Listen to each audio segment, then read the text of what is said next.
الحمد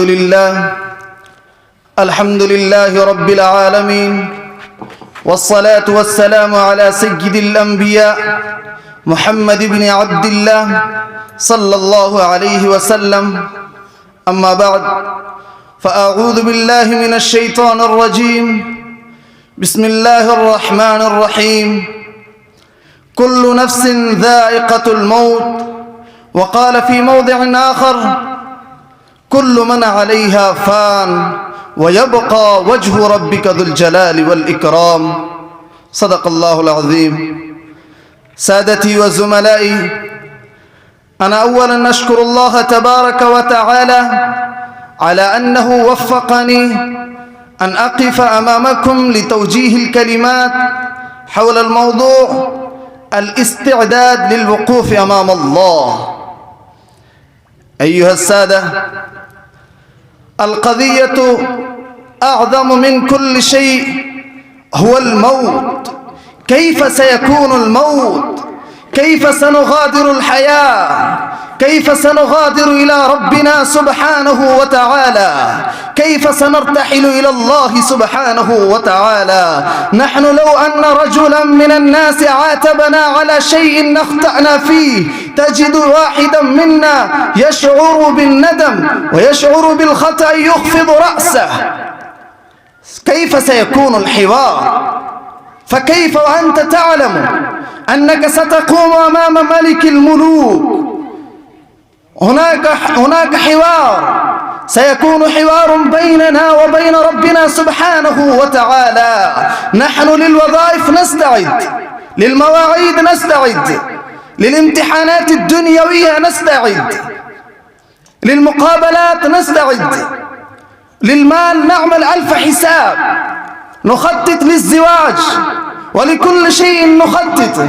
أما آن لنا عباد الله، أما آن لنا أن نخطط للوقوف أمام الله، أما آن لنا أن نخطط للحوار ما بيننا وبين ربنا سبحانه وتعالى. سيسألنا الله فيه عن الحياة، عن السنوات، عن الصغائر، عن الكبائر التي صنعناها في الحياة الدنيا. سنسأل عن الصغير وعن الكبير أمام الله. ماذا سنجيب الله وماذا سنقول لله؟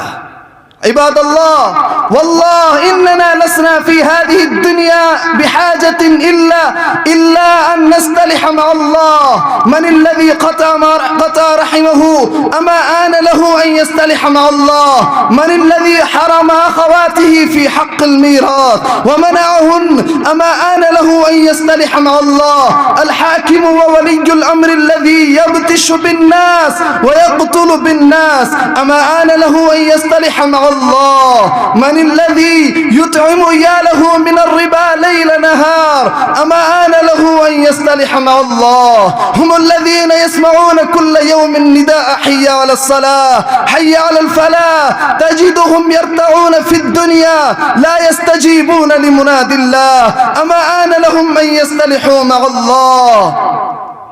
اعلموا أيها الناس أن هذه الأيام تمضي وتمضي، تجري وتجري، وسنقف أمام الله، وسنقف أمام الله.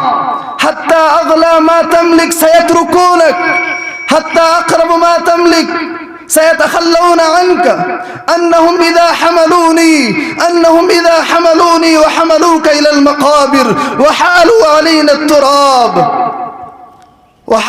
علينا التراب أنهم إذا حملوني ماذا سنجيب الله؟ إن الله تبارك وتعالى حتى ينسانا الناس بعد يوم أو يومين، الله تبارك وتعالى لا ينسانا الناس، الله تبارك وتعالى لا ينسانا. فمن يعمل مثقال ذرة خيرا يره، ومن يعمل مثقال ذرة شرا يره. لا بد أن نقف أمام الله. حينما إذا وضع الناس في المقابر قال الله تبارك وتعالى: عبدي ذهبوا وتركوك، وفي القبر وضعوك، ولو ظلوا معك ما نفعوك.